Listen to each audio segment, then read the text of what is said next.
একই team member হলেও সৌম্যের সাথে ইব্রাহিমের খুব একটা সখ্যতা নেই। এর কারণ সূক্ষ্ম হলেও গভীর মনস্তাত্ত্বিক। যদিও সবটা ঘিরে রয়েছে ইহাম নিজেই, তবে সৌম্য বিষয়টা একান্ত নিজের কাছে রেখেছে, কখনো কাউকে প্রকাশ করেনি।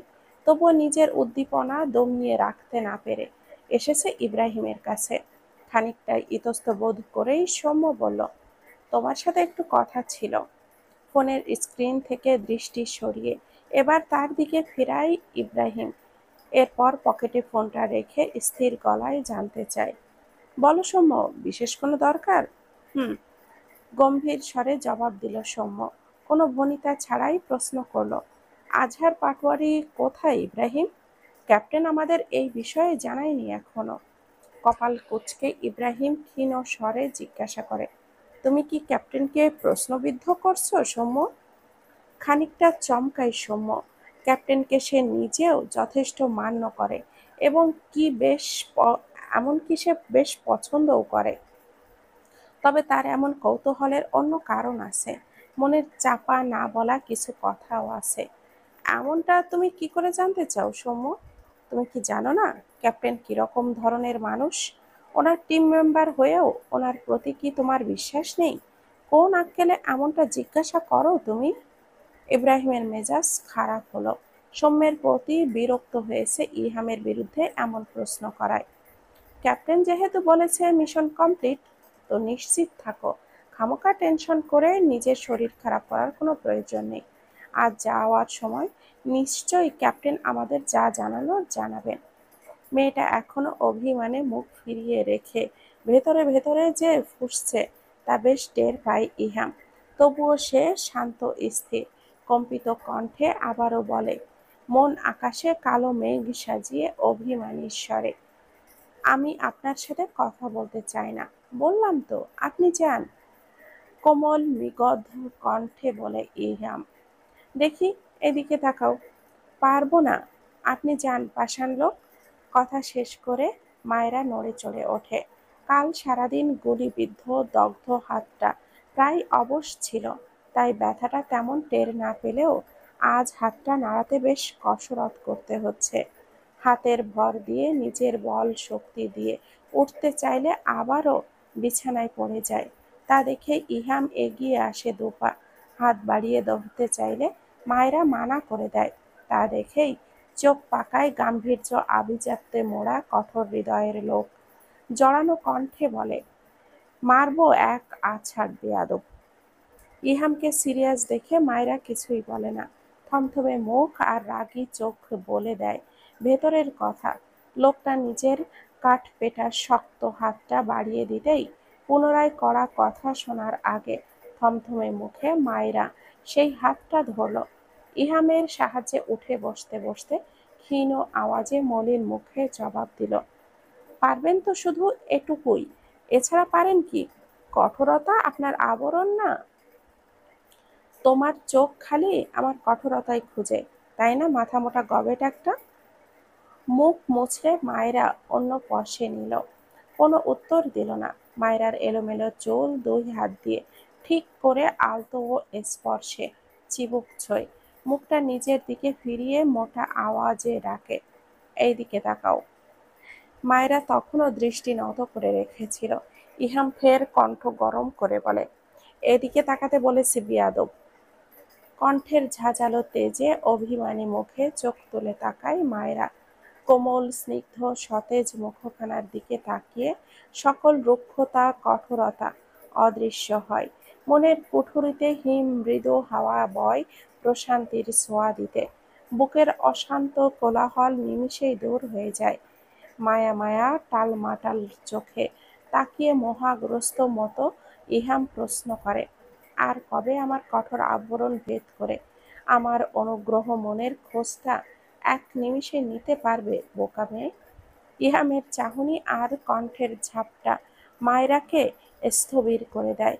নিস্তব্ধের মতো বসে থাকে মায়রা, উস্কো খুস্কো করে।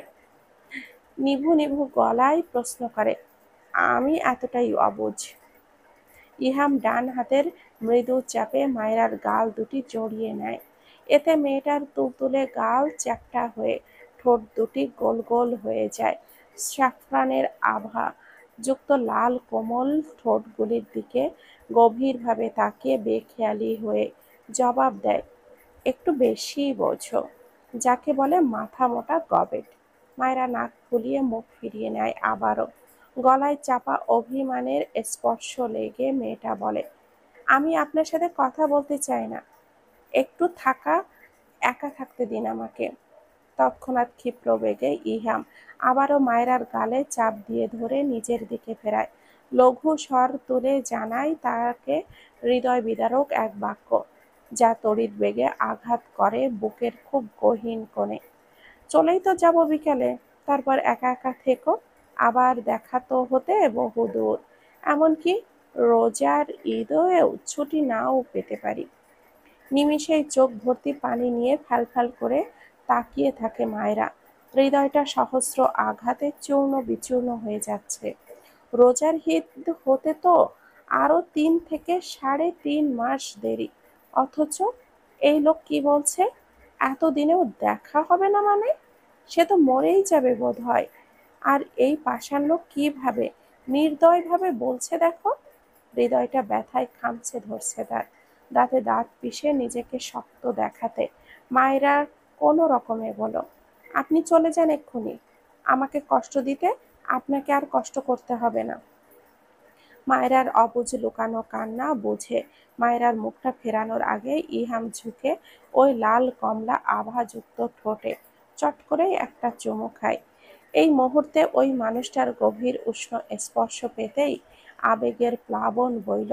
ইহামের ওষ্ঠের বন্ধনে থেকেই মেয়েটা ভেতরের উত্তপ্ত দাবানলে জর্জরিত হয়ে ফুঁপিয়ে উঠল। তার বেসামাল কান্নার দাপটে দ্রুত করে ইহাম ঠোঁট ছাড়ে। বুকে চেপে মায়রার মাথায় বারংবার চুমু খায় সে। ভেতরটা আহত হচ্ছে। মেয়েটার কান্নার কাতর স্বরে কম্পিত কণ্ঠে কোনো রকম বলল, জান আমার, প্লিজ, শেষ মুহূর্তে আমায় উন্মাদ করার পরিকল্পনা করো না। পাগল হয়ে যাব আমি, সব কিছু ম্যানেজ করে নিব। তুমি কেবল আমার কথা শোনো, বাধ্য হয়ে থেকো, একটুও ঘাড় তেড়ামি করো না। লক্ষ্মী মেয়ের মতো জামাইয়ের কথা শুনবে। এবার কান্না থামাও, খুব বিশ্রী লাগে তোমার কান্না। মায়েরা আদরে আরো বেশি গদগদ হয়ে ফুঁপাতে থাকে। ইহাম নিজের সর্বোচ্চ চেষ্টা দিয়ে কিছু পল নীরব থাকে, চুপ করে যাওয়ার আশায়। আর কতবার বলবে এই মেয়েকে যে কান্না তার বিরক্ত লাগে, কিন্তু মাথা মোটা মেয়েটা কান্না শুরু করলে সমুদ্রে ভাসে। এই পর্যায়ে ইহাম বিরক্ত হয়ে শক্ত গলায় বলে ওঠে, hey stupid girl, I said stop your fucking cry. ইহামের মেজাজ গরম তা গলার স্বরে টের পেয়ে মায়েরা ফোঁপানো কমায়, তবে চোখের পানিতে বান ভাসে। মায়েরা মানুষটার কোমর জড়িয়ে বলে, আপনি প্লিজ যাবেন না ক্যাপ্টেন সাহেব, বোকার মতো কথা বলো না, প্লিজ থেকে যান না, ওখানে আর যেতে হবে না। ইহামের কণ্ঠে বিরক্তি শোনা যায়। মায়েরা অবুঝের মতো আবদার করো না। নাক টেনে মায়েরা জবাব দেয়, তবে আমাকেও নিয়ে যান। এই অবস্থায় অসম্ভব। মায়েরা নীরবে চোখের পানি ফেলে ঘাড় উঁচু করে মানুষটার মুখ দেখে। ভেজা কণ্ঠে বিড়বিড় করে জানায়, আপনি বড্ড পাষাণ লোক ক্যাপ্টেন সাহেব, আপনার ভেতরে কি একটুও মায়া নেই? মায়রার প্রশ্নে খানিকটা অপ্রস্তুত হয় ইহাম, তবুও নিজেকে সামলে গম গম কণ্ঠে জবাব দেয়, না বলে। মায়েরা একদম স্তব্ধ হয়ে যায়। অভিমানে বুকটা ভারী হয়। ঠোঁট চেপে নিজেকে শান্ত করে। ওঠো, অসময়ে নিয়ে যাচ্ছি। ওঠো, কাম। কি, আবার রাগ করে চুপ করে বসে বসে থাকবে, তাই তো? মায়েরা সাথে সাথে কোনো উত্তর দেয় না, বরঞ্চ ইহামের দিকে গভীর মায়া ভরা চোখে তাকিয়ে থাকে। মেয়েটাকে এভাবে তাকিয়ে থাকতে দেখে বুকের ভেতরটা উথলা উথালা হয়ে ওঠে ইহামের। ফোঁস করে তপ্ত নিঃশ্বাস ঝেড়ে বলে, প্লিজ লক্ষ্মীটা, অবুঝের মতো কিছু চেয়ে বসো না, যেটা অসম্ভব। আমার মনের বিরুদ্ধে এমন কোনো আবদার করো না যেটা না পূরণ করার জন্য তুমিই কষ্ট পাও। আই কান্ট এক্সপেক্ট ইট। মায়েরা চোখের পানিটা হাতের তালু দিয়ে মুছে নেয়। কণ্ঠে এক রাশ মায়া ঢেলে চেয়ে বসে। আজকের দিনটা আমার সাথে থেকে যান ক্যাপ্টেন সাহেব। এমন এক অসম্ভব আবদার করে বসেছে মেয়েটা, অমন কাতর স্বরে, যা কয়েক মুহূর্তের জন্য ইহামকে স্থবির করে দিয়েছে। ঘোর লাগা চোখে কিছুক্ষণ ইহাম তাকিয়ে রইল মেয়েটার মুখপানে।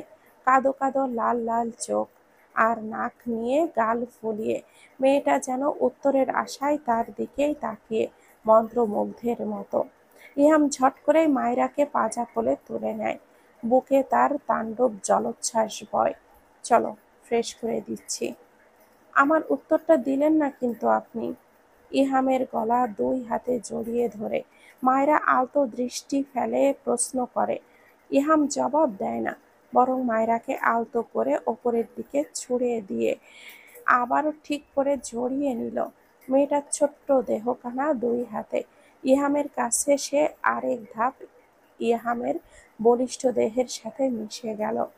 দুই হাতে শক্ত করে চেপে ধরল উঁচু শক্ত লোকের গলাটা। মায়রা তবুও তাকিয়ে থাকে উত্তরের জন্য। ইহাম এক পা বাড়াতেই সে বলে, আবার তো আসবেন সেই কয়েক মাস পর। আজকের দিনটা থেকে গেলে কি হয় না ক্যাপ্টেন সাহেব? মায়রার স্নেহে সিক্ত কণ্ঠে ছিল মায়া আর নম্রতা, যা এক ঝলকে কাঁপিয়ে দেয় ইহামের বুক। জমিনের ভীতি আর কঠোর মুখে পা বাড়াতে বাড়াতে কেবল ছোট্ট করে জবাব দেয়, দেখা যাক। নিজের টিমের ৫ জন মেম্বারের সামনে বসে আছে ইহাম। হাসপাতালের পাশেই এক রেস্টুরেন্টে বসেছে ৬ জন মিলে। সবাই নীরবে তাকিয়ে রয়েছে ইহামের মূল্যবান বক্তব্য শোনার আশায়। কারণ তাদের ক্যাপ্টেন নিজেই তাদের আজ এখানে রেখেছে। বেলা হয়ে যাচ্ছে, মধ্যাহ্নের সময় এগিয়ে আসছে। ১২টার কাছাকাছি বোধ হয়। রোদের তাপও বাড়ছে প্রখর হয়ে। নীরবতা গলিয়ে ইহাম নিজেই শুরু করলো সবাইকে একটা গুরুত্বপূর্ণ কথা বলতে আর প্রশ্নের উত্তর জানাতে এখানে ডেকেছি। এটা নিশ্চয়ই বুঝে গিয়েছো সবাই। সবাই সম্মতি জানায়। তখনই সৌম্যের চোখের দিকে ইহাম তাকাতেই সে জড়সড় হয়ে চোখ নামিয়ে নেয়। ভেতরে খুব অস্বস্তি হয় ওই বাজ পাখির নজর দেখে। বারবার মনে হয় ক্যাপ্টেন কথাটা যেন তাকে উদ্দেশ্য করেই বলেছে। অল অফ ইউ নো আমাদের মিশন কমপ্লিট। সবাই মৃদু আওয়াজে জবাব দেয়, জি বলে। এটাও সবার জানা আছে আমাদের এই মিশনটা কতটা ইম্পর্টেন্ট আর ডেঞ্জারাস ছিল। ইভেন আমার ওয়াইফ মিসেস চৌধুরী এখনো বাজেভাবে আহত। ইয়েস স্যার, আমাদের চট্টগ্রাম ফেরার সময় হয়েছে এবার। জি। এখন তোমাদের মনে একটাই প্রশ্ন, তবে আজহার পাটোয়ারি কি হয়েছে? রাইট। এই পর্যায়ে সবাই চুপ করে গেল। বিশেষ করে সৌম্য একেবারে মুখ বুকের সাথে মিশিয়ে নেয় যেন। কি হলো, স্পিক আপ। ইব্রাহিম বেশ সাবলীলভাবে নিম্ন আওয়াজে জানালো, আমরা আপনারই বিশ্বাস করি ক্যাপ্টেন। ইহাম শুনল না তবুও নিজ থেকেই বলে গেল, আজহার পাটোয়ারি বর্তমানে মৃত। আমি ঢাকায় ব্যাক করার পর সেই রাতেই ফেনী গিয়েছিলাম ওকে ধরতে। সেটা নিশ্চয়ই সবাই জানো। ওর সাথে আমার এক প্রকার ধস্তাধস্তি শুরু হয়। এক পর্যায়ে পালাতে গিয়ে এনকাউন্টারে জীবন হারাতে হয় আমার হাতে। দম নিল ইহাম। এবার সবার মুখের দিকে তাকায় এক এক করে। তার টিমের ৪ জন মেম্বারের চোখেই বিস্ময়। শুধু একজনকে কেবল ভাবুক উদাস দেখা গেল। বাঁকা চোখে তাকে পরখ করল ইহাম। যেন তার কথার মাঝেও যে খাদ রয়েছে তা সে বেশ টের পেয়েছে। তবুও তাতে পাত্তা দিল না, কারণ তার দ্বারা সে নিরাপদই। তাই বাঁকা হেসে সে ওঠার আগেই আবারও জানালো আরেকটা সিদ্ধান্ত। কাল খুব ভোরে রওনা দিচ্ছি আমরা। দুপুরের খাবারের মুখের সামনে নিয়ে বসে আছে ইহাম। শিরিন বেগম সকাল সকাল বাড়ি গিয়ে জাউ ভাত রান্না করে নিয়ে এসেছেন ছেলের বউয়ের জন্য। বাকিদের জন্য রান্নাও করে এনেছেন। চামচে নরম গরম ভাতের সাথে মাগুর মাছের পাতলা ঝোল। মুখের সামনে সেই কখন থেকে ধরে রাখলেও মায়েরা আর তুলতে পারছে না। বিশ্বাস করুন, আমার একটুও ভালো লাগছে না এসব খেতে। খেতে হবে, হাঁ করো। খাওয়ার আগে আপনার ওপরে উগলে বের হয়ে আসবে। আসুক, আবার খাবে। ভুরুকুটি করে মায়েরা তাকিয়ে থাকে বিস্মিত হয়ে। বিড়বিড় করে বলে, মানে আপনি বলতে চাইছেন উগলে আসলে বমি করলেও খেতে হবে? ইয়েস। আশ্চর্য তো। যা মনে করো, হা করো এবার। খাবে, বমি করবে, আবার খাবে। কোনো সমস্যা আছে? আল্লাহ গো! মায়েরা হা করো, কোনো বাহানা শুনবো না। ধুর। মেয়েটা বিছানা থেকে উঠতে চাইলে হাত চেপে থামায় ইহাম। বলিষ্ঠ গলায় বলে, চুপচাপ বসে খাবারটা ফিনিশ করো। মায়েরা দুই হাত জোর করে অনুনয়ের স্বরে জানালো, বিশ্বাস করুন, আমার এইসব একটু খেতে ইচ্ছে হচ্ছে না। দয়া করুন, আমার মাথা ঘোরাচ্ছে, সত্যি গা গোলাচ্ছে, আপনার ওপরেই বমি করে দিব। পরে যাচ্ছে তাই একটা বিষয় হয়ে যাবে। ইহাম চুপচাপ পরখ করলো মায়রাকে। লম্বা করে নিঃশ্বাস ঝেড়ে হঠাৎ ফিসফিস করে জানতে চাইল, আমার পিচ্চি মিসেস চৌধুরী, আপনি কি কনসিভ করেছেন নাকি? ইহামের কথা শুনে মায়েরা লজ্জায় আচমকা ভীষণ খেয়ে বসে। শরীর গুলাচ্ছে দেখে আর থাকতে না পেরে এক প্রকার দৌড়ে গেল ওয়াশরুমে। হঠাৎই গল গল করে বমি করে দিল মেয়েটা। সবেমাত্র 2-3 চামচ চাউ ভাত খেয়েছিল, তাই উগলে দিয়েছে। আকস্মিক এই অপ্রত্যাশিত ঘটনায় হকচকিয়ে যায় ইহাম। হাতের প্লেটটা ছুঁড়ে দৌড়ে চলে যায় মেয়েটার কাছে। আলতো করে দুবাহু চেপে ধরে। চিন্তায় মাথা দপদপ করছে তার। সে তো নিহাত মজার ছলে বলেছিল কথাটা, কিন্তু মেয়েটার শরীর তো সত্যিই খারাপ। সে তো নিজ দায়িত্বে পিল দিয়েছিল মেয়েটাকে। তবে কি মায়েরা খায়নি তা? ভয়ে কলিজাটা তার খুবলে ধরেছে। এই বয়সে মায়েরার বাচ্চা নেওয়ার বিষয়টা কিছুতেই মানতে পারবে না সে, নিতেও দিবে না সে। এসব বিষয়ে কোনো রিস্ক নেওয়া যাবে না। নিহাত বেয়াদব মেয়েটা তার সামনে থাকলে নিজেকে ঠিক রাখতে পারে না, সামলে রাখতে পারে না। তাই ইন্টিমেটের বিষয়টা নিয়েও এতটাও ভাবেনি। তাই বলে কি এই বয়সে বাচ্চা? নেভার। মায়েরা পিঠে আলতো হাত বুলিয়ে দিয়ে নরম সুরে জিজ্ঞাসা করে, শরীর কি বেশি খারাপ লাগছে? জবাব দিতে পারে না মেয়েটা। শরীরটা বড্ড ক্লান্ত লাগছে। হাত পায়ের জোড়ায় জোড়ায় ছেড়ে দিচ্ছে। কোনো রকমে ইশারা দিয়ে বোঝালো পানি। ইহাম তৎক্ষণাৎই এক গ্লাস পানি এনে দিতেই মেয়েটা আগে কুলকুচি করে। মুখের পানি ঝাপটা দিয়ে ওয়াশরুমে পরিষ্কার করতে ভেতরে যেতে চাইলেই ইহাম জিজ্ঞাসা করে, ক্লিন হবে? মাথা নাড়ায় মায়েরা। ক্ষীণ দুর্বল স্বরে জবাব দেয়, এটা পরিষ্কার করে দেই। তখনই ইহাম চোখ গরম করে ভারী গলায় জানায়, নো নিড। ইহাম মায়রাকে ধরে বেডে বসিয়ে দেয়। নিজেই গিয়ে ওয়াশরুমে ক্লিন করে আবারও ফিরিয়ে আসে। মেয়েটা ঘামছে। ইহাম হাঁটু ভাঁজ করে ফ্লোর ছুঁয়ে বসে। কোলের ওপরে থাকা মায়রার হাত দুটি মুঠোয় নিয়ে শুধোয়, ডক্টর ডাকবো? বেশি খারাপ লাগছে? মায়েরা মাথা নাড়ায়, না জানায়। একটু সময় নিয়ে ইহাম আবারও জানতে চায়, আচ্ছা বলো তো মায়েরা, তোমার যে পিল দিয়েছিলাম আমি, সেটা কি মিস করছো? মায়েরা একটু ভাবুক হয়। ওইসব পিল টিল খেলেই তো তার বমি আসে, শরীর খারাপ করে। হিমেল ভাইয়ের গায়ের হলুদের আগের দিন রাতে ইহামের সঙ্গে একসঙ্গে থাকার পর পিল খেয়েছো কিনা মনে করতে পারছে না।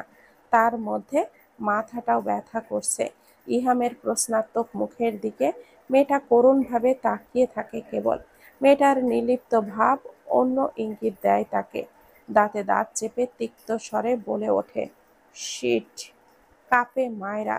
ভীত মুখে চেয়ে রয় ইহামের পানে। লোকটা হঠাৎ রাগ করছে কেন বুঝতে পারছে না সে। ভীত মুখে ঢোক গেলে তার দিকে মানুষটা গরম চোখে তাকালেই শরীর শিউরে ওঠে সংখ্যায়।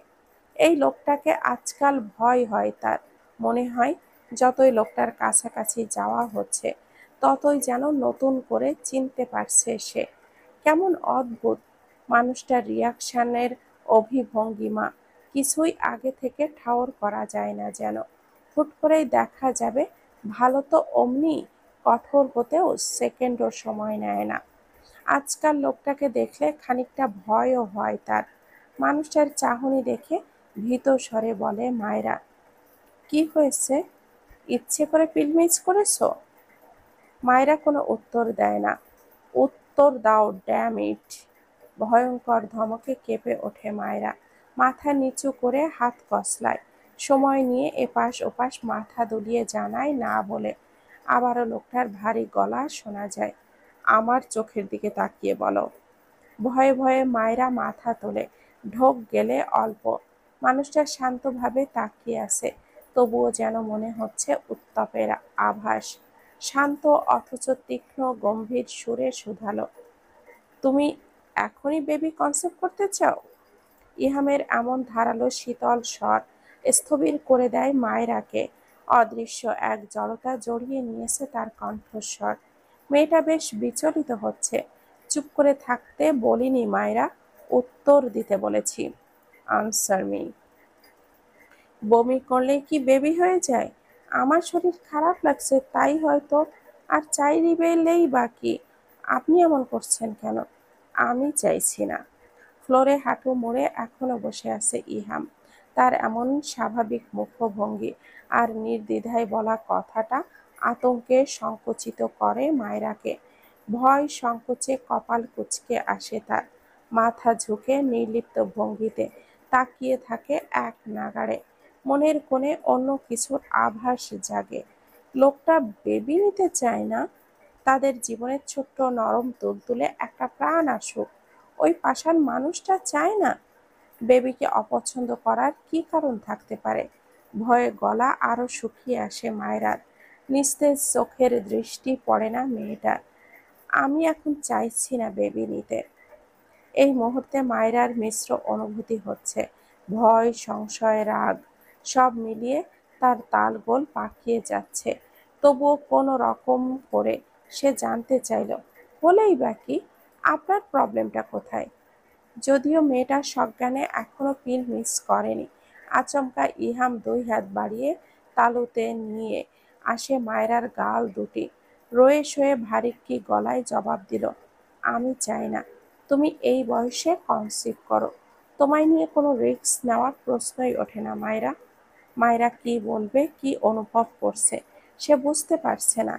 বিমূঢ় রূপে তাকিয়ে থেকে অনুভূতিহীন। এ কেমন ধরনের ইচ্ছা আপনার? আমার থেকেও ছোট মেয়েরা কি মা হয় না? আমার ওইসব দেখার কোনো দরকার নেই। আমার প্রায়োরিটি অন্য সব মেয়েরা না, তুমি। সো তোমার ভালোটা আমায় দেখতে হবে। আপনার এই ইচ্ছাটা আমার কাছে ভিত্তিহীন লাগছে। মুখ ফিরিয়ে নেয় মায়েরা। একটা মেয়ের জীবনের সবচেয়ে রিস্কি সময় হয় প্রেগনেন্সির টাইমটা। সেটা যদি হয় অপরিপক্ক অবস্থায়, তো কি হওয়ার সম্ভাবনা থাকে ধারণা আছে তোমার? আই কান এক্সপেক্ট ইট। আমার এত তাড়াতাড়ি বাবা হতে হবে না, কারণ আমার বাবা হওয়ার চেয়ে আমার কাছে তুমি বেশি ইম্পর্টেন্ট। সরি টু সে, এই বিষয়ে রিস্ক আমি নিতে পারবো না। মায়েরা ফ্যালফ্যাল করে তাকিয়ে থাকে লোকটার পানে। কিছুদিন আগেও এই লোকটা তাকে সহ্যই করতে পারত না। এখনো পর্যন্ত কথায় কথায় বেয়াদব, মাথা মোটা বলে সামান্য কারণে রেগে বসে। সেই লোকটার মুখে এমন কথা ও চোখের গভীরে তাকে নিয়ে সূক্ষ্ম ভয় মায়রাকে কেমন যেন স্তম্ভিত করে দিয়েছে। অথচ বাচ্চা হচ্ছে না বলে কত শত লোক দ্বিতীয় বিয়েও করছে। মায়রার কথা শুনে প্রচণ্ড বিরক্ত হতে দেখা যায় ইহামকে। উঠে দাঁড়িয়ে তিক্ত সুরে বলে, অগ্রিম কথা একটুও পছন্দ নয় মায়রা। না হলে না হবে বাচ্চা। আজকাল বাচ্চা না হলেও অনেক ওয়ে আছে, তার ব্যবস্থা করা যাবে। তবু এই মুহূর্তে বেবি নয়। Is that clear? কিন্তু আমার একটা বেবি চাই। চাই মানে চাই। ইহাম বুঝল মায়রার তেড়ামিটা। সব দিক বিবেচনা করে একটু শান্ত হয়ে মেয়েটাকে বুঝ দিল, আচ্ছা, আগে তোমার এক্সামটা শেষ হোক, এরপর আমরা এটা নিয়ে প্ল্যানিং করব, কেমন? সত্যি তো? হুম। কিন্তু এখন ডক্টরের কাছে যেতে হবে। তোমায় নিয়ে কোনো রিস্ক নয়। ইহাম দরজার কাছে যেতেই মায়েরা বলে উঠল, আমার কিন্তু খুব খিদে পেয়েছে। কি খাবে? গরম ভাত আর কালা ভুনা। এই সময় এসব চলছে না। শুনে যান আমার কথা। ওগুলি না আনলে কিন্তু আমি খাবো না। ইহাম আর কথা শুনল না কিনা বোঝা যায়নি। তার আগে গটগট পায়ে কেবিন ছাড়ল। অস্থির অস্থির করে শিপুর ভেতর এক দণ্ডও শান্তি লাগে না তার। ফ্যাল করে অশ্রুসিক্ত নয়নে তাকিয়ে থাকে দূরে তুহিন ভাইয়ের দিকে। মানুষটা অসুস্থ হবার পর থেকে একেবারে তাকে এড়িয়ে যাচ্ছে, যেটা তাকে বেশি কষ্ট দিচ্ছে। দমটা বন্ধ করে দিচ্ছে এই তিক্ত বিষয়টা। যেন আরো ছুটে যেতে ইচ্ছে করছে মানুষটার কাছে, যদিও সে জানে এটা তার উচিত নয়। তুহিন ভাই, আপনার সাথে আমার একটু কথা ছিল। তুহিন গ্রুপে বন্ধুদের সাথে চ্যাট করছিল। 5 দিন পরেই তার ফ্লাইট, সে সব নিয়েই টুকটাক কথা হচ্ছে। শিপুর কাতর গলা শুনে ফোনের স্ক্রিনে আঙ্গুল থেমে যায়। তবে ছেলেটা মুখ তুলে তাকায় না, কাট কণ্ঠে জবাব দেয়, আমার কোনো কথা নেই শিপু টিপু, যাও এখান থেকে। তুহিন ভাইয়ের মুখে এই শিপু টিপু ডাকটাই যেন তাকে আরো বেশি ঘায়েল করে। ভেতরটা দলা পাকিয়ে আসে কান্নায়। নিজেকে চেয়েও পারছে না মানুষটার থেকে দূরে রাখতে। একটু কথা ছিল, প্লিজ শুনুন না। তুহিন মুখ তুলে তাকায়। বলছি তো, আমার কথা নেই, শুনতে পাচ্ছ না? এমন কেন করছেন আমার সাথে তুহিন ভাই? চুপ, বলেছি না। আমায় ভাই ভাই করবে না, যাও এখান থেকে। তুহিনের ধমকে চোখ টলমল করে ওঠে শিপুর। আপনি সব ভুলে গেছেন তাই না তুহিন ভাই? আমাদের সেই দিনগুলি সব ভুলে গেলেন? তুহিন বিরক্ত হচ্ছে। বলতে গেলে নিজেকে যে দৃঢ় প্রত্যয়ে শক্ত করেছিল তা ভেঙে পড়ছে দেখে চুপচাপ উঠে দাঁড়ালো। চলে যেতে চাইলেই শিপু এবার আচমকা অবিশ্বাস্য একটি কাজ করে বসে, যা তুহিনকে ভেতর থেকে এ, ভেঙে একেবারে উন্মাদ করে। তুহিনের হাত ধরে মেয়েটা নির্লিপ্ত তাকিয়ে আছে। হাত ছাড়ো শিপু, আমার একটু কথা আছে তুহিন ভাই। তোমার যা বলার নিজের ভাইয়ের সামনে বলো, আমার সঙ্গে নয়। হাত ছাড়ো। শিপু ছাড়ে না হাত, টলমল চোখে তাকিয়ে থাকে বোকার মতো। তুহিন এবার পারতে না পারতে শক্তি দিয়ে হাতটা ছাড়িয়ে নেয়। এতে মেয়েটা অবশ্য 2 পা পিছিয়ে যায়, এক বুক নীরব যন্ত্রণা নিয়ে। তুহিন কোনো রকমে চলে যায় ঝাপসা চোখে। টপ টপ করে চোখের পানি গড়িয়ে পড়ে শিপু মেয়েটার। এবার মনে হচ্ছে নিজের আত্মসম্মান খুঁজে নিচ্ছে সে। কালকেই না মনে মনে দৃঢ়ভাবে ঠিক করে নিয়েছিল তুহিন ভাইয়ের জন্য সে শুধু অপেক্ষা ছাড়া আর কিছুই করতে পারবে না। তবে বেহায়া মনটা এতে যেন মানতেই চাইছে না কেন। নাকি আগে তুহিন ভাই যখন তার কাছে ঘেঁষতো, কথা বলতে চাইতো, তখন নিজেকে শক্ত রাখা সহজ ছিল। এখন যখন মানুষটা তাকে এড়িয়ে যাচ্ছে, পাত্তা দিচ্ছে না, তাই দেখে বারবার বেহায়ের মতো পিছলে যাচ্ছে। সে একটু বেশি করে ফেলছে না এবার? সে তো এমন নয়, ভাইয়ের মতো শক্ত মনের মেয়ে সে, যার প্রমাণ আগেও সে সবাইকে দিয়েছে। তবে এখন কেন পারছে না নিজেকে আরো শক্ত করতে? দাঁতে দাঁত খিঁচে নিল শিপু। মনে পড়ল ভাইয়ের বলা একটা কথা, নিজেকে কখনো নরম করতে নেই, সবসময় শক্ত দৃঢ় থাকতে হয়। মনে রাখবি শিপু, তুই যত নিজেকে নরম দেখাবি, মানুষ তোকে আরো তত বেশি ভাঙতে চাইবে। এই নশ্বর দুনিয়ায় নরম জিনিস ভাঙা খুবই সহজ। সূর্যটা যখন পশ্চিম আকাশের দিকে ঝুঁকে পড়েছে, রোদের তেজ যখন নিয়ে আসছে, এমন সময় ইহাম বাড়ি এসেছে। প্রয়োজনীয় কিছু কাজ আছে। বাড়ি ফিরেই দেখতে পাই শিরিন বেগম টিভি ছেড়ে উদাস ভঙ্গিতে বসে আছেন। তা দেখে ইহাম ভুরু কুঁচকায়, গলা কেশে বলে, এভাবে বসে আছো কেন মা? চমকে তাকান শিরিন বেগম। ভয়ার কণ্ঠে কপালে রেখা টেনে জিজ্ঞাসা করেন, তুই কখন এলি? মাত্রই।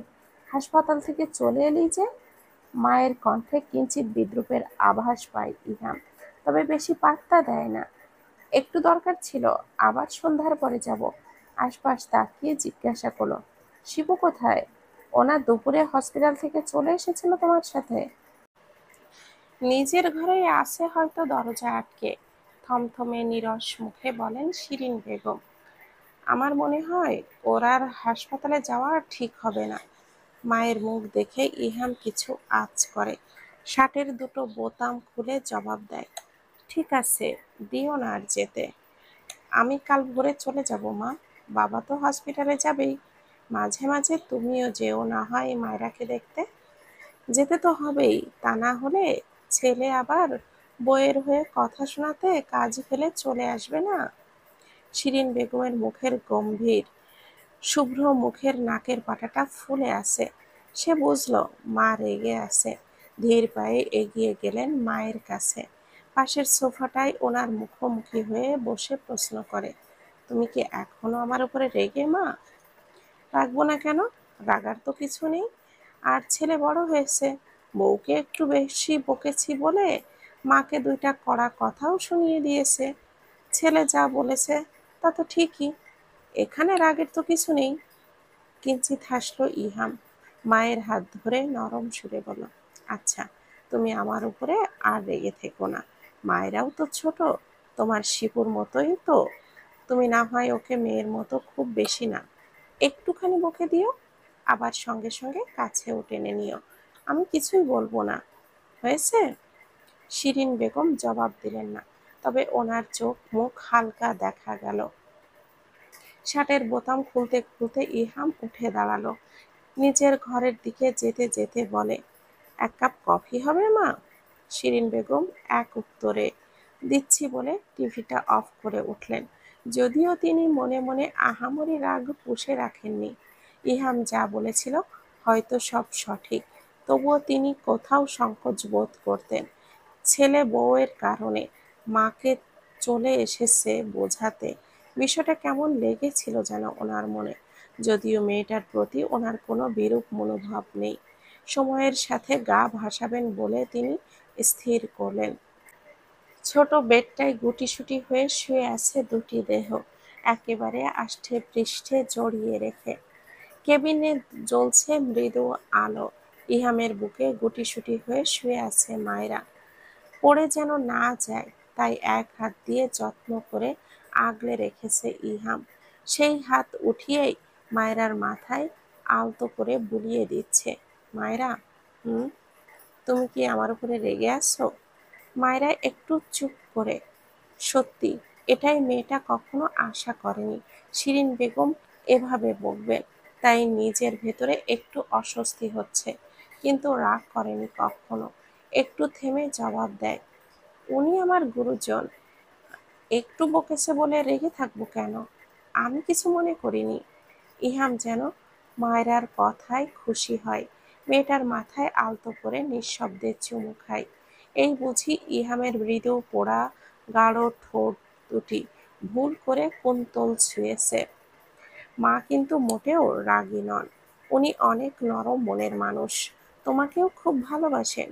সেদিন আদরের ছেলের কারণে হয়তো একটু রেগে দুটো কথা শুনিয়েছেন, তাই বলে তুমি কিন্তু মোটেও মায়ের উপরে ক্ষোভ পুষে রাখবে না। আমার সব কিছুই মানেই কিন্তু তোমার, আমার মা মানে তোমারও মা। তাই নিজের মা বকলে যেমন রাগ পুষে রাখতে নেই, কখনো আমার মা তোমায় কিছু বললেও তর্ক করবে না, রাগ করে থাকবে না। যদি উনি কখনো ভুলও হন, তবে সঠিক জবাব দিতে কখনো বেয়াদবিটা টানবে না। আমার মা তোমায় বকবে না, ওনার কথা শুনলে তোমার মাথায় তুলে নাচবে। শুধু মাথায় রেখো, তোমার দ্বারা মা যেন কষ্ট না পান কখনো। কারণ তুমি কিংবা আমার মা দুজনেই আমার জীবনে গুরুত্বপূর্ণ ব্যক্তি। আমি কি এমনই যে মার সাথে বেয়াদবি করব? আপনার মনে হয় হয়তো একটু কষ্ট পেয়েছি, খারাপ লেগেছে, এই যা। সংসার জীবনটা বড্ড কঠিন, এখানে সবটা নিজের ভাবলে সহজ লাগে, কিন্তু কঠিন মনে হলেই সবকিছু আরো বেশি জটিল হয়ে ওঠে। বোঝাতে পেরেছি? হুম। আর আমার পিচ্চি মিসেস চৌধুরী শুধুমাত্র আমার ক্ষেত্রেই বেয়াদব আর ঘাট তেড়া, সেটা আমি বেশ ভালো জানি। নাক টেনে ধরল মায়রা। মায়রাও মানুষটার বুকে মুখ লুকিয়ে ভেংচি কাটে। রাত বাড়ছে, বাড়ছে নিস্তব্ধতা। আবছা আলোয় দুই কথোপকথনকারী নিরিবিলি তাদের হৃদস্পন্দন শুনতে ব্যস্ত। ওর মনোরম নীরবতাকে পিষে ইহাম বলল, এভাবে রাত পার করতে পারবে? হুম, কষ্ট হবে। সরো, আমি সোফায় যাচ্ছি, হাতে ব্যথা। কিচ্ছু হবে না, এভাবে থাকুন না ক্যাপ্টেন সাহেব।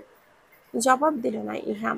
মায়েরা একটু সময় নিয়ে অধীর আগ্রহের সাথে প্রশ্ন করে, আপনি আমায় ভালোবাসেন ক্যাপ্টেন সাহেব? না। ইহামের অকপটে বলা কথায় মায়েরা মাথা উঁচু করে তাকায় লোকটার পানে। আবছা আলোয় দেখা যায় স্বাভাবিক মুখশ্রী। গাল ফুলিয়ে বিরক্তির সাথে আবারও জিজ্ঞাসা করে, আপনি আমায় ভালোবাসেন না? না। তাহলে যে আমার খেয়াল রাখেন, কিছু হতে না হতে রাগ দেখান, দোষ করলে বকেন ও গুলি কি? কি হলো? বলছেন না যে? আপনার কথার আর কাজের সাথে তো কোনো মিল নেই। না থাকলে নেই। না থাকলে নেই মানে? কি বলতে চান আপনি? তুমি যা মনে করো তাই। দূর। বিরক্ত হলো মায়েরা। লোকটাকে একটা প্রশ্ন করলে উত্তর দিতে চায় না। রাগ দেখিয়ে উঠতে নিলে ইহাম দুই হাত দিয়ে তাকে আটকে আবারও বুকে নিয়ে এলো। নড়ো না, চুপটি করে শুয়ে থাকো, তোমার নিঃশ্বাসগুলি একটু গায়ে মাখতে দাও। কথা থেমে যায় মায়েরার। বোঝে এই লোক মুখে কিছু বলার মানুষ নয়। বুকের ভেতরটা আচমকা ধুকধুক করে ওঠে তার। ভেতরটা উতলা হয় মানুষটার ফিসফিসানো কথায়। নিঃশ্বাসটাও আকস্মিক বেড়ে যায়। কানের কাছে শরীর শিউরে ওঠা হিস হিস শব্দ আসে।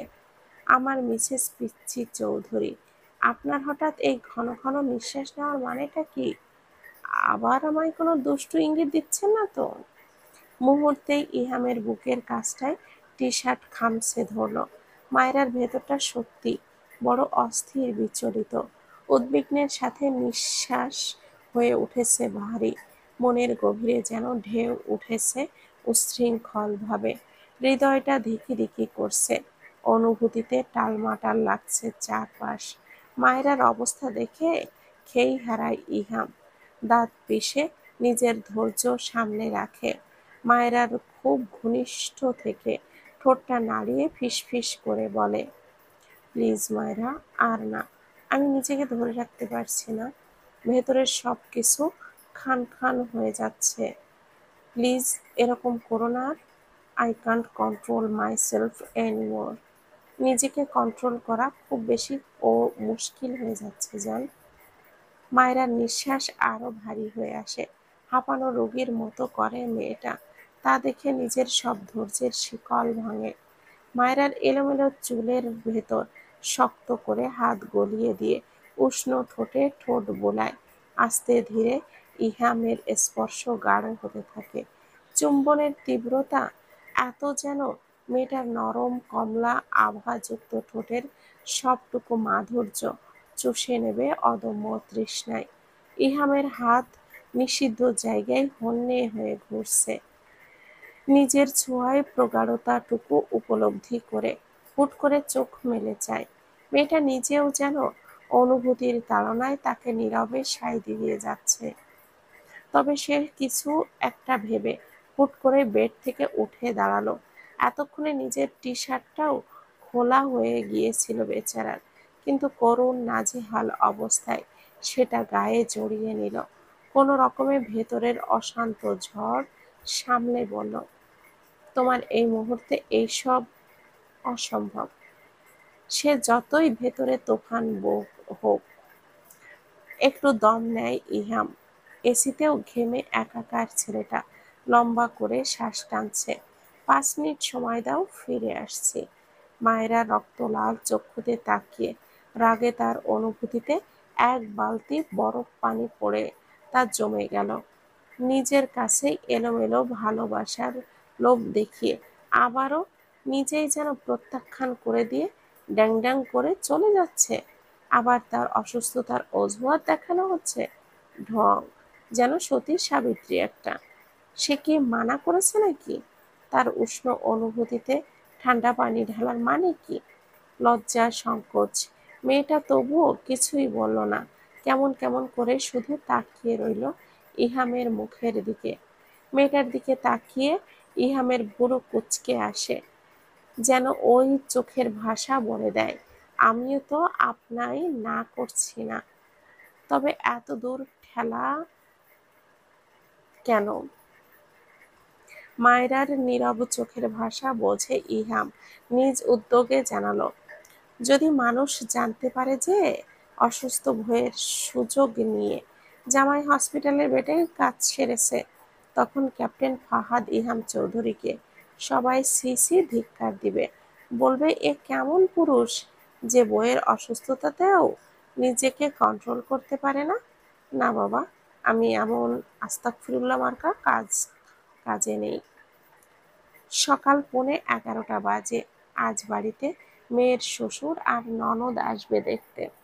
সেই হিসাবে বাড়িতে রান্নার তোড়জোড় চালিয়ে দিয়েছেন ফাতেমা বেগম। কোমরে আঁচল গুজে এক হাতেই বাহারি রান্নায় ঘেমে ঘেটে একাকার। 1 মাসে মায়েরা এখন বেশ খানিকটা সুস্থ। সামনের সপ্তাহ পরীক্ষা শুরু। হাতে হাতে 2-1টা কাজ করে দিতে চাইলেও ফাতেমা বেগম একদমই দেন না। মুখের সামনে মেয়ের খাবার ধরে রাখেন। মেয়েদের যত সুখ বুঝি বাবার বাড়িতে। প্রতিটা মেয়েই যেন বাবার বাড়ির এক একটা রাজকন্যা। এই যে সুস্থ, তবুও মা কেন কোনো কাজ করতে দেয় না, বরং মুখের সামনে খাবার নিয়ে ঘ্যান ঘ্যান করেন একটু পরপরই। অথচ শ্বশুর বাড়িতে আদৌ কখনো এমন সম্ভব? কি জানি মেয়েটা কিভাবে সামলাবে শ্বশুর বাড়ি। এসব ভেবেই ফাতেমা বেগম মাঝে মাঝে নীরবে অশ্রু বিসর্জন দেন। মায়েরা এখন সুস্থ। ভালো চিকিৎসা আর অ্যান্টিবায়োটিকের প্রভাবে মায়েরার হাত এখন শুকিয়ে গিয়েছে একদম। খুব বেশি মস্তিষ্কে চাপ না দিলে মাথা ব্যথাটাও করছে না। রোজ সময় করে ইহামের সাথে তার ভিডিও কলে কথা হয়। মানুষটার সাথে তার সরাসরি দেখা হয় না আজ 1 মাস 1 সপ্তাহ। মানুষটার উষ্ণ নিঃশ্বাস, শক্ত দৈর্ঘ্য বুকটায় মাথা রাখা হয় না, লাগে যেন অনেকটা বছর। রোজ নিয়ম করে কথা হয়, কিন্তু এমন দিন নেই যে বেয়াদব ডাকটা বলে না ওই পাষাণ লোকটা। কাল নিজেই তাকে জানিয়েছে আজ ইসহাক চৌধুরী আর শিপু আসবে তাদের বাসায় তাকে দেখতে। শিরিন বেগমেরও তো আসার কথা ছিল, তবে কি তিনি আসবেন না? মধ্যাহ্নের সময় চলছে। শিরিন বেগম মলিন মুখে বসে আছেন ড্রয়িং রুমে। চোখ মুখের অবস্থা ভালো নয়। ফোনটা বেজে উঠলে তিক্ত মুখে এগিয়ে গেল ফোনটা নেন। সোফায় বসতে বসতে ফোনটা ধরতেই ওপাশ থেকে ইহামের সালাম আসে। তিনি জবাব নেন, শিপু বাবা গিয়েছে মা? হুম, 11টার পরই বের হয়েছে। তুমিও না বলেছিলে যাবে, গেলে না যে? ও, তা তুই কৈফিয়ত নিতে কল দিয়েছিস নাকি যে তোর শ্বশুরবাড়ি কেন গেলাম না? মাকে খুব খারাপ ভাবিস তাই না? মনে করছিস মা রেগে তোর শ্বশুরবাড়ি যায়নি তোর বউকে দেখতে, তাই তো? ভীষণ গম্ভীর মুখে বললেন তিনি। না মা, আমি মোটেও এমন কিছু ভাবছি না। এসব ভাবতে যাবই বা কেন, যেখানে তুমি নিজের মুখে আমায় বললে মায়রাকে একটাবার গিয়ে দেখে আসার কথা, সেখানে এসব ভাববার কোনো মানে আছে কি? জবাব দাও। ছেলের কথাতে শিরিন বেগম একটু সন্তুষ্ট হন। খানিক মেঘ সরতেই বলে ওঠেন, আমিও যেতাম, কিন্তু মাথা ব্যথা এত বেড়েছে যে টাকাতে কসরত করতে হচ্ছে। চোখ ফুলে গিয়েছে, নয়তো আমি নিজেও যেতাম ওদের সাথে। মেদিনীতে গোধূলি নেমেছে। মায়েরা আর শিপু খাওয়া দাওয়া শেষে বিছানায় বসে আড্ডা দিচ্ছে। মেয়েটা উস্কো খুস্কো করে জিজ্ঞাসা করছে, ভাবি, তোমার ভাইয়ের সাথে কথা হয়? মায়েরা গম্ভীরভাবে তাকালো শিফুর দিকে। মেয়েটা অস্বস্তিতে কেমন যেন হাঁসফাঁস করছে। তুহিন ভাই বিদেশে গিয়েছে আজ 1 মাস হয়। শিপুকে দেখলে তার যেমন মায়া লাগে, তেমনি লোকটার উপরে রাগও হয়। এই বিষয়ে তিনি কি একটু বেশি জেদ করেননি? সে ধীর গলায় নিজে প্রশ্ন করে, কেন, তোমার সাথে কি ভাইয়ার কথা হয়? শিপু মলিন মুখে মাথা নোয়ায়, এপাশ ওপাশ করে জানায় না ইঙ্গিত দিয়ে। যদিও 1 মাসের মাঝে পরশু রাতে একবার তুহিন নিজেই কল দিয়েছিল, কিন্তু 1 মিনিটের বেশি তাদের কথা হয়নি।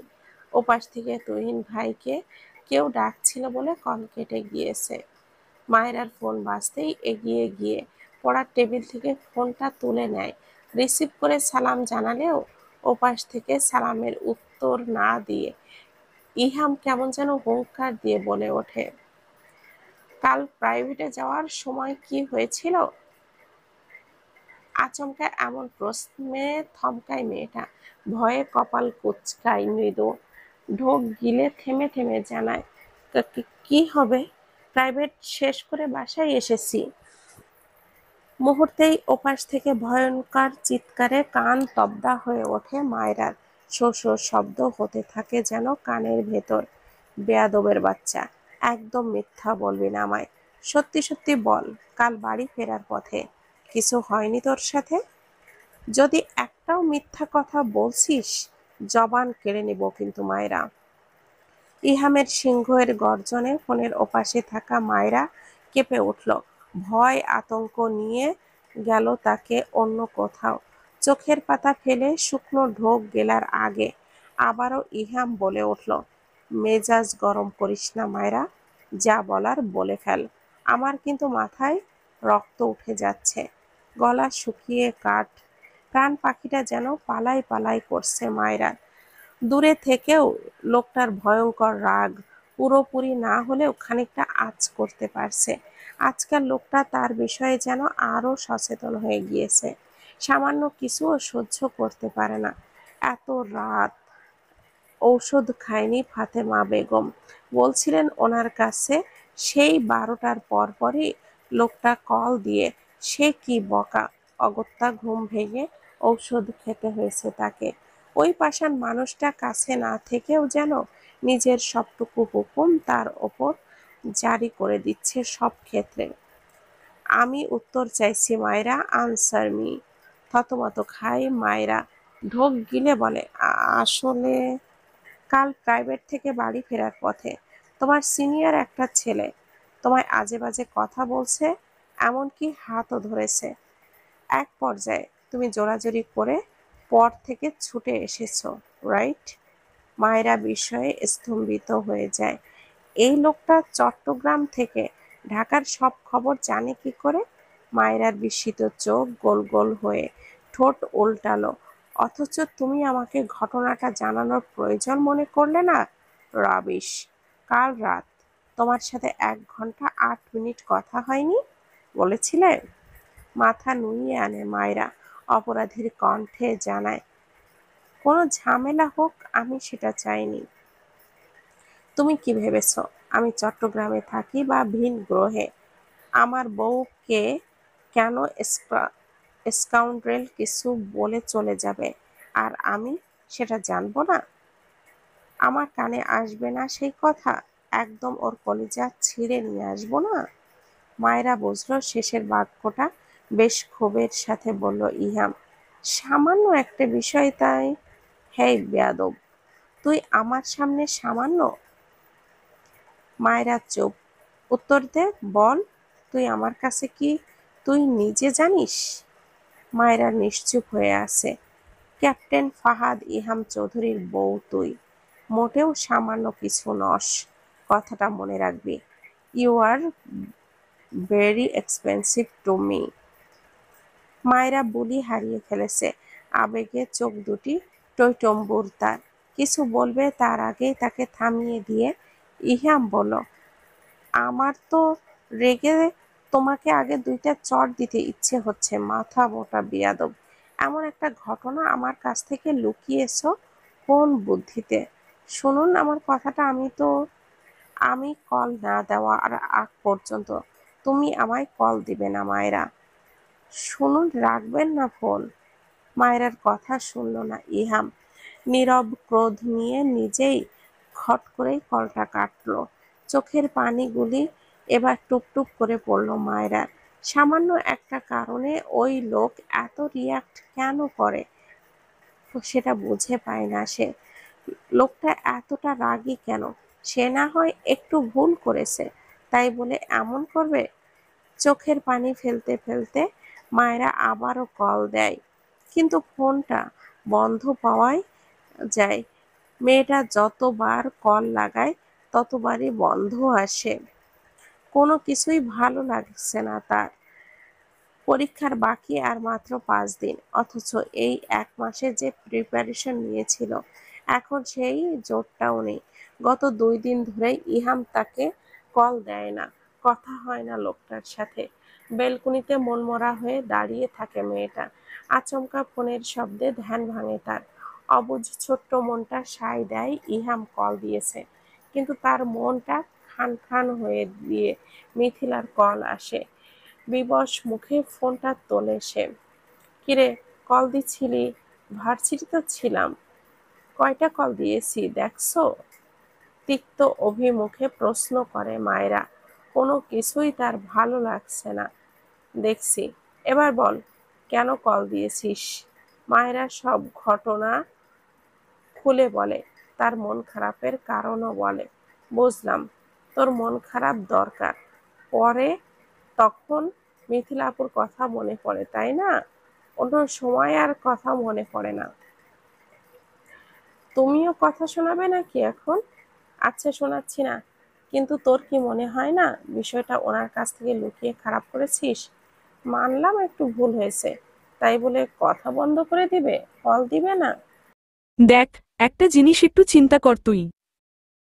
যেই লোকটা এত দূর থেকে তোর হাত ধরে রাফি অসভ্যতা করেছে বলো, ছেলেটাকে মেরে আবার হসপিটালে ভর্তি করেছে। কাছে না থাকুক, যেভাবেই হোক ঘটনাটা ঘটিয়েছে তো। আবার তাকে হসপিটালে ভর্তি করানোর আগে তোর বাড়ি বয়ে এসে সরিয়েও বলিয়েছে। বিষয়টা বুঝতে পারছিস? মায়েরা চুপচাপ মলিন মুখে শুনে গেল মিথিলার কথা। তাহলে তুই নিজ থেকেই বুঝো লোকটার কাছে তুই কতটা দামি। আমার মনে হয় লোকটা মানতে পারছে না তার আদরের বউয়ের হাত কোনো ছেলে ধরেছে। তার উপর কথাটা তোর মুখ থেকে না শুনে আরেকজনের থেকে জানতে হয়েছে বলে রেগে গিয়েছে। উনি হয়তো বেশিই রগচটা। হয়তো কথা কম বলে গম্ভীর, কিন্তু খুব রাগী।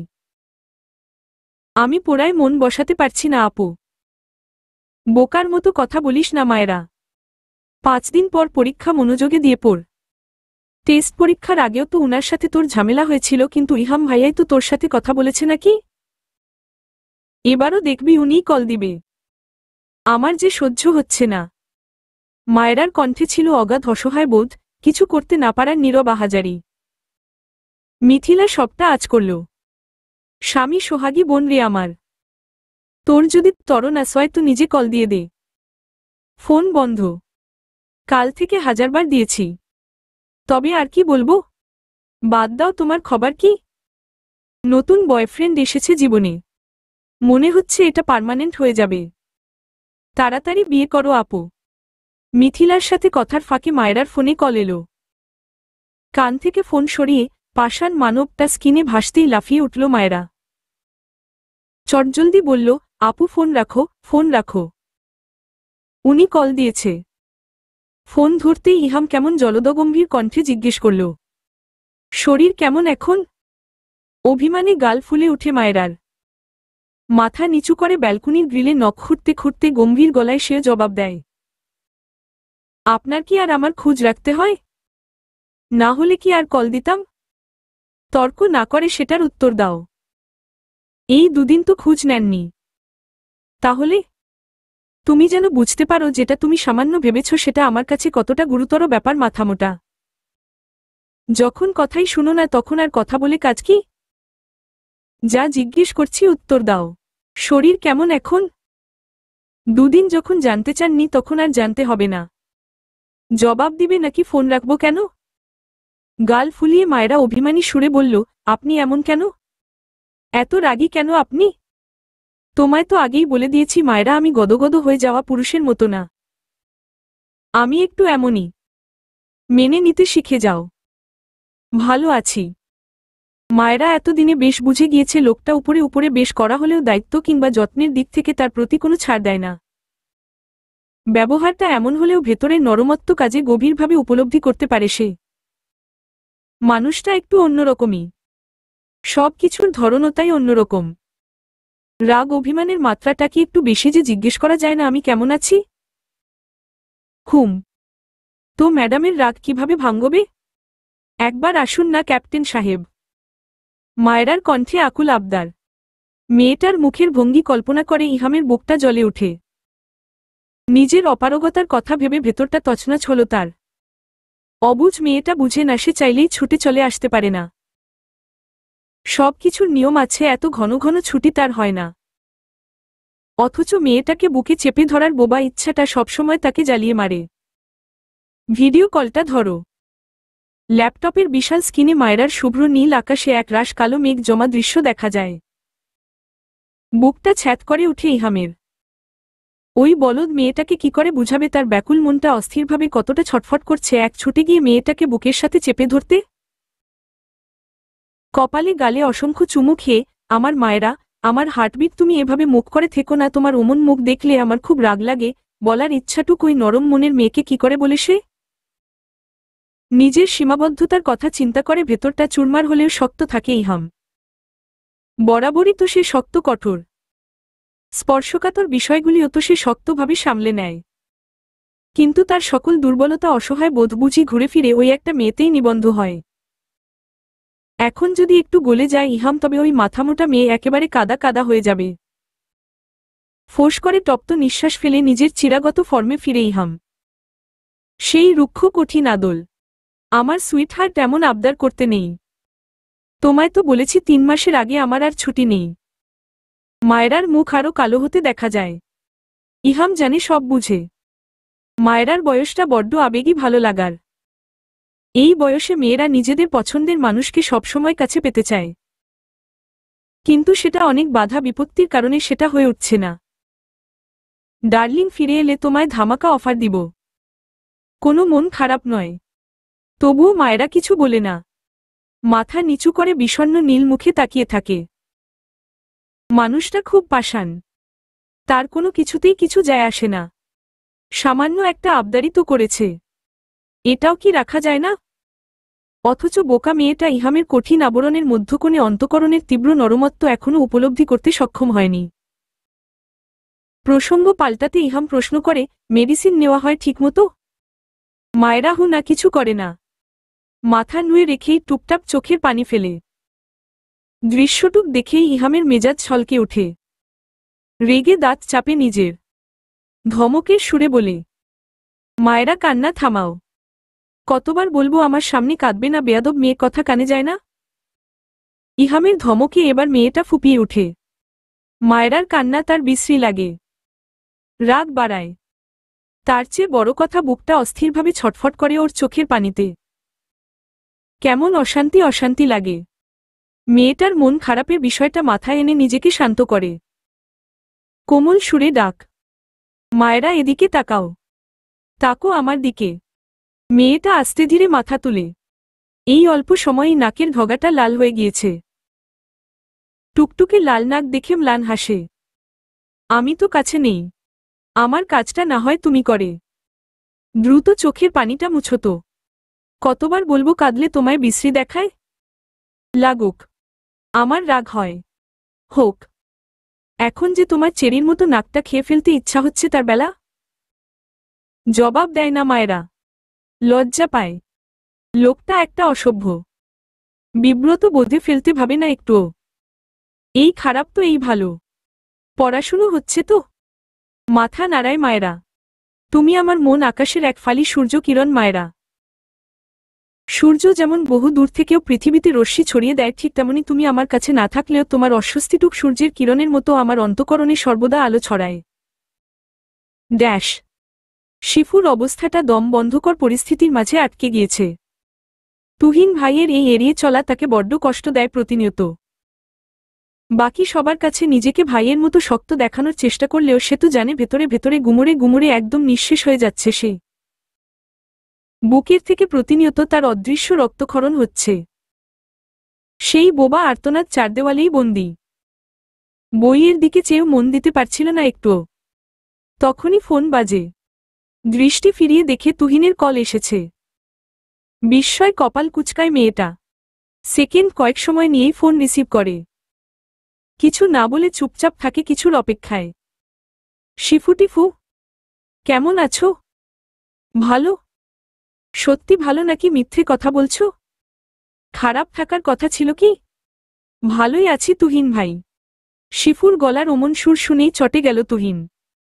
এই মেয়ে একদম আমার সামনে শক্ত হবার অভিনয় করবে না। ওই টুকুন ল্যাদা এক বাচ্চা আবার ভাবনায় ৮০ বছরের বুড়ির। আমি তো বুড়িই হব।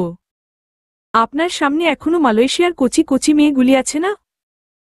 থাকলেই থাকলেই আবার কি? ওদের ভালো লাগবে আপনার। কিন্তু কেউ আমার শিফুটিফুর মতো তো নয়। আনন্দে চোখ দুটি চিকচিক করে উঠে শিফুর। ড্যাশ। দিন যেন চোখের পলকে শেষ হয়ে যায়। দেখতে দেখতেই ১ মাসে মায়রার এক্সাম শেষ হয়ে যায়। আজ শেষের এক্সামটা দিয়ে এসে খুব খুশি। যেন পারে না শুধু রাস্তাতে নাচতে। পরীক্ষার হলো থেকে বের হতেই বাবাকে দেখতে পায়। ইচ্ছা ছিল তখনই লোকটাকে কল করবে, কিন্তু পরে আর করেনি। আস্তে ধীরে নিজের রুমে গিয়েই না হয় রিল্যাক্সে বলবে। পরীক্ষা কেমন দিলি মা? ভালো। ১+ না পেলেও ফেল করব না এটা নিশ্চিতে থাকো। মেয়ের কথা শুনে তাজ্জব বনে যায় মহিন সাহেব। নির্বোধের মতো তাকিয়ে থেকে প্রশ্ন করেন, এ কেমন কথা আম্মা? ঈশোস বাবা একটুও চিন্তা করো না। একেবারে সুপার ডুপার লেভেলের ব্রিলিয়ান্ট স্টুডেন্ট না হলেও খারাপ তো আর না। আমার সব পরীক্ষা ভালো হয়েছে আব্বু। স্যাররা যদি দয়া করে নাম্বার দেয় তবে প্লাসটা পেলে পেতেও পারি। নো টেনশন নো ফুর্তি আব্বু। মেয়ের কথা শুনে তাজ্জব বনে যান মহিন সাহেব। বাড়ি ফিরে মায়রা আগে নিজের ঘরে গিয়ে দরজা বন্ধ করল। ফাতেমা বেগম এই যে মেয়েকে ডাকলেন কিছু খেয়ে রেস্ট নিতে, মেয়েটা শুনল না। খুশির জোয়ারে তার হৃদয়টা দুরন্তভাবে চন্মনা করছে। ঠোঁটের কোণে বহু কাঙ্ক্ষিত একটা হাসি সরছেই না মেয়েটার মুখ থেকে। আনন্দে আটখানা হয়ে সে এক বুক আশার ঝিলিক নিয়ে এসে কল দিল ইহামকে। ২ বার রিং বাজতেই কলটা কেটে গেল। মায়েরা জানে এখনই পাষাণ লোকটা কল দিবে। হলোও তাই। ইহাম কল করতেই খুশিতে আত্মহারা মায়েরার চোখ দুলে উঠল। ফোন রিসিভ করে সালাম দিল। হৃদয়টা খুশিতে থরথর করে কাঁপছে মায়েরার। ক্যাপ্টেন সাহেব আমার পরীক্ষা শেষ। কতটা উচ্ছ্বাসের সাথে কথাটা বলেছে তা যেন গলার সুরেই বোঝা যায়। যেন কতদিনের স্বপ্ন পূরণ হবার আনন্দ ঝরছে কথার নিমিত্তে। ইহাম সবটা বুঝেই রুক্ষ মুখে কঠিন রইল। শক্ত আওয়াজে প্রশ্ন করল, কেমন হয়েছে এক্সাম? ভালো। শুধু ভালো? ঈশোস রাখুন না আপনার ওসব কথা। আমি কি বলছি সেটা শুনুন। কথার প্রতিটা ভাঁজে উৎকণ্ঠা উপছে পড়ছে টের পায় ইহাম। তবুও কঠোর ভঙ্গিতে চুপ থাকে সে। যেন নিজের অসহায়ত্বটুক পাষাণ আচ্ছাদনে মুড়ে চুপ রইল সে। মায়েরা কি বলবে তা যেন সে বুঝেই গিয়েছে। তাই তো তাড়াহুড়া করে সে ব্যস্ততা দেখালো। আমার একটু কাজ আছে। আমি তোমার সাথে পরে কথা বলবো মায়েরা। আরে শুনুন না। ক্যাপ্টেন সাহেব ফোন রাখবেন না। আমার কথাটা একটু শুনুন। বেশি সময় নিব না প্লিজ। মায়েরার ওই আহাজারি ইহামের পাষাণ হৃদয় প্রবল আঘাত করে। ভেতরে কেমন চির ধরে তার। দাঁত চেপে নিজেকে দৃঢ় করে আর ফোন কাটার ইচ্ছা হয় না। মেয়েটা দূরে থাকা ইহামের ভাবভঙ্গি না দেখেই উদ্গ্রীবের সাথে বলে, ক্যাপ্টেন সাহেব আমার পরীক্ষা শেষ। আমায় নিতে কবে আসবেন আপনি? ইহাম কিছুক্ষণ চুপ থাকে। জলদগম্ভীর কণ্ঠে জবাব দেয় এবার দেখি বলে। ইহামের এমন চুপচাপ গম্ভীর ভাব দেখে কপাল কুঁচকে আনে মায়েরা। এতক্ষণ মানুষটার গুরুগম্ভীর ভাবটা পাত্তা না দিলেও এখন মায়েরা সন্দিহান। দেখি মানে? ক্যাপ্টেন সাহেব আপনিই তো বলেছিলেন এক্সামের পর আমায় আপনা। ইহাম একদম পাথরের মতো শক্ত হয়ে মায়েরার মনটাকে টুকরো টুকরো করে দিয়ে জানালো, তার দরকার নেই। এখন আসতে হবে না। সময় করে আমি আনব তোমায়। কিন্তু এখন নয়।